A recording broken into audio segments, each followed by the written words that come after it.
পৃথিবীতে সবচাইতে শ্রেষ্ঠতম দোয়ার স্থান হলো মা বাবা।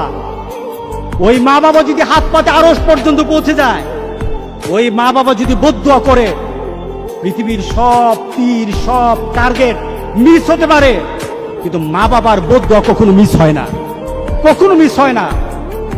আর সন্তান মা বাবার জন্য যখন দোয়া করে, পৃথিবীর কোন হুজুর, পৃথিবীর কোন বুজুর্গ ব্যক্তির দোয়া কবুলের ব্যাপারে সন্দেহ থাকতে পারে, কিন্তু সন্তান যখন মা বাবার জন্য দোয়া করে, এই দোয়া আল্লাহ ফেলে দেয় না। সুবহানাল্লাহ। কারণ মা বাবার এই দোয়াটা শিখিয়ে দিয়েছেন আল্লাহ সুবহানাহু ওয়া তাআলা, রব্বির হামহুমা কামা রব্বায়ানি সাগীরা। আপনি কবরে থাকবেন, আপনি প্রত্যেক নামাজে আপনার সন্তান দোয়া করবে আপনার জন্য, রব্বির হামহুমা কামা রব্বায়ানি সাগীরা। করেন, মা বাবার জন্য দোয়া করেন প্রতি নামাজে বলেন মা বাবার জন্য, রব্বির হামহুমা কামা রব্বায়ানি সাগীরা। আপনি দোয়া করেন, দেখবেন আপনার দোয়ার কারণে আপনার সন্তান আপনার জন্য দোয়া করছে।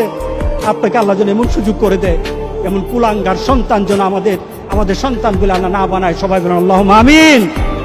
আপনার দালান, আপনার বাড়ি, আপনার সম্পদ, আপনার ব্যবসা, আপনার পৃথিবীর প্রতিপত্তি যত কিছু আছে, সব আপনি দুনিয়াতে ফেলেই চলে যেতে হবে, কিন্তু সন্তান কিন্তু আপনাকে ছেড়ে দিবে না।